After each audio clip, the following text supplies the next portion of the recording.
നമസ്തേ, സ്വാഗതം ബീട്രൂൺ ഓർഗാനിക്സിൻ്റെ 172ാമത് എപ്പിസോഡിലേക്ക്. വെറ്റിലയാണ് എന്ന് കണ്ടാൽ തോന്നും, പിന്നെ നോക്കുമ്പോൾ തോന്നാം അത് തിപ്പലിയാണോ എന്നൊരു സംശയം. രണ്ടും അല്ല കേട്ടോ.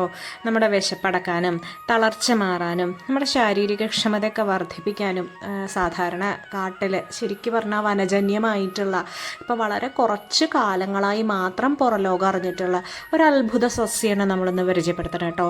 കാണി വർഗ്ഗക്കാർ, കാണി ഗോത്രക്കാർ അവരുടെ എനർജി ബൂസ്റ്ററായിട്ട് ഉപയോഗിച്ചിട്ടുണ്ടായിരുന്ന ഒരു ഇലയാണ് ഇത്. അവർ പണ്ട് വർഷങ്ങളായിട്ട് അവർ ഉപയോഗിക്കുന്നതാണ്, അവരുടെ തലമുറകളായിട്ട് ഉപയോഗിക്കുന്നതാണ്. പ്രത്യേകിച്ച് അത്തരത്തിലുള്ള ഗോത്രവർഗ്ഗക്കാർക്കൊക്കെ അത്യപൂർവമായിട്ടുള്ള ഔഷധങ്ങളെ പറ്റിയിട്ട് നല്ല വിജ്ഞാനം ഉണ്ടായിരിക്കും. അപ്പോൾ അവർ അവരുടെ രീതിയിൽ ഉപയോഗിച്ചിരുന്ന ഒരു സസ്യത്തിനെയാണ് ഇന്ന് പരിചയപ്പെടുത്തുന്നത് കേട്ടോ. ഇതിൻ്റെ ഇലകളും ഫലവുമാണ് നമ്മൾ ഉപയോഗിക്കുന്നത്.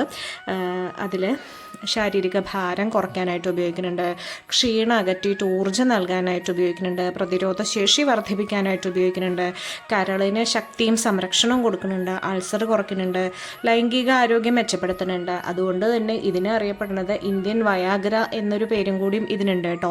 ഇതിന് anti oxidant, anti inflammatory, anti ageing property ഉണ്ട്. യൗവനാണ്, നിത്യ യൗവനാണ് പ്രദാനം ചെയ്യുന്നത്. നമ്മുടെ മസിൽസ് ഒന്നും സാഗിയ പോലും ഇല്ല, അത്രയും ഫേമായിട്ട് നിൽക്കുന്നതാണ് പറയുന്നത്. പിന്നെ മാനസിക ആരോഗ്യം, ഉത്കണ്ഠയും സമ്മർദ്ദമൊക്കെ കുറയ്ക്കുന്നു എന്നും പറയുന്നുണ്ട്. അത്യപൂർവമായിട്ടുണ്ടായിരുന്ന പശ്ചിമഘട്ട മലനിരകളിലും അതുപോലെയുള്ള നിത്യഹരിത വനങ്ങളിലും മാത്രം കണ്ടിട്ടുണ്ടായിരുന്നതാണ്. ഇതിനെ ചാത്താങ്കളഞ്ഞാന്നും ഋഷിഭോജെന്നും ജീവനി എന്നൊക്കെ പറയുന്നുണ്ട്. ഉഷ്ണവീര്യാണ്, വീണ്ടും പറയാണ്, നമ്മളൊരു വൈദ്യൻ്റെ നിർദ്ദേശാനുസരണം മാത്രമേ നമ്മൾ കഴിക്കാൻ പാടൂ. ഇത്രയും ഔഷധ ഗുണങ്ങളുണ്ടല്ലോ എന്ന് വിചാരിച്ച് സ്വന്തം കഴിക്കരുത്. അസ്സലാണ്. നമ്മുടെ പ്രൊഡക്റ്റിൽ പലതിലും ഇത് ഉപയോഗിക്കുന്നുണ്ട്.